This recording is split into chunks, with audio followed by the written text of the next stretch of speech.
पाए हो, क्योंकि शहरों में जो लोग आ गए हैं ना, वो बहुत शाणे लोग हो गए हैं। शाणे का मतलब अपनी लाभ और हानि पहले देख करके काम करने वाला। आज भी गांवों में हमारा समाज बसता है और गांवों के लोग ही आज ज्यादा अग्रणी होकर के वो परिवर्तन चाहते हैं, क्योंकि वो ही वास्तव में आज प्रताड़ित और पीड़ित है।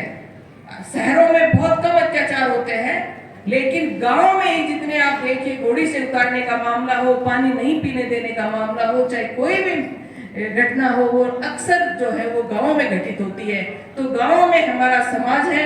मैं ये जो कमेटी है उनसे भी, और जितने सामाजिक संगठनों के जो मुखिया बैठे हैं, मैं उनसे भी ये कहना चाहती हूँ कि हमें गांव में जाना चाहिए, क्योंकि हमारा बहुजन समाज गांव में निवास करता है।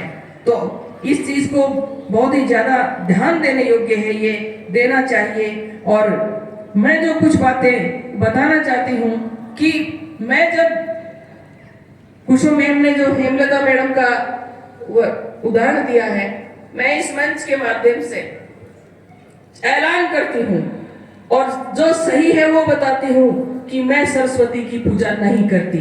किसी भी कार्यक्रम में उसकी मूर्ति रखी जाती है, तस्वीर रखी जाती है, लेकिन मैं माल्यार्पण नहीं करती। मेरे को किसी ने पूछा कि मैडम आप सरस्वती की पूजा नहीं करती? मैंने कहा जी नहीं करती। क्यों नहीं करती? मैंने कहा संविधान लिखे जाने से पहले भी सरस्वती थी, कहती। देश गुलाम था तब भी थी, कहती।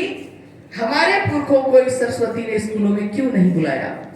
मेरा सवाल है इससे, इस मां शारदे से, आपकी से हमारा सवाल है कि हमारे पुरखों को इन्होंने स्कूलों में क्यों नहीं बुलाया?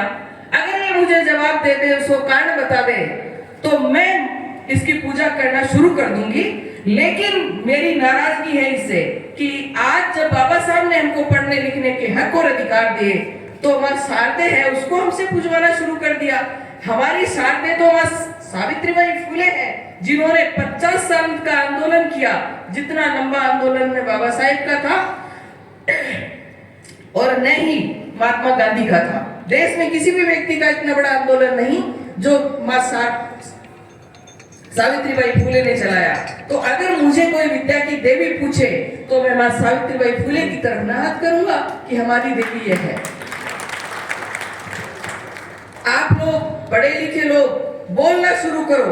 आज एक महिला बोली है कि यहाँ सरस्वती का क्या काम, 26 जनवरी के दिन तो बाबा साहेब के संविधान की तस्वीर की माल्यार्पण होना चाहिए।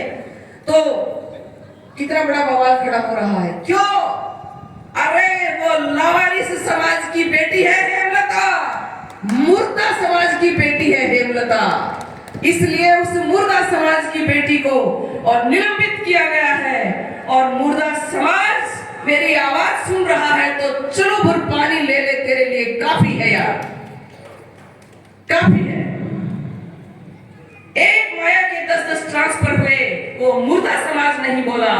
एक बेटी के किस तरह से क्या गुनाह कर दिया उसने? आर्टिकल 28 कहता है कि किसी भी जिसमें सार्वजनिक लोगों का यानी कि टैक्स का पैसा लग करके किसी भी भवन का निर्माण होता है, उस भवन के अंदर किसी भी धर्म का, चाहे वो हिंदू, मुस्लिम, सिख, ईसाई, जैन, बौद्ध कोई भी हो, उस धर्म की किसी की भी पूजा अर्चना वहां नहीं होगी। तो फिर आर्टिकल 28 का उल्लंघन क्यों किया जाता है? जब हम संविधान को माने या हम किसी और की बात को माने, हमें संविधान की बात माननी होगी।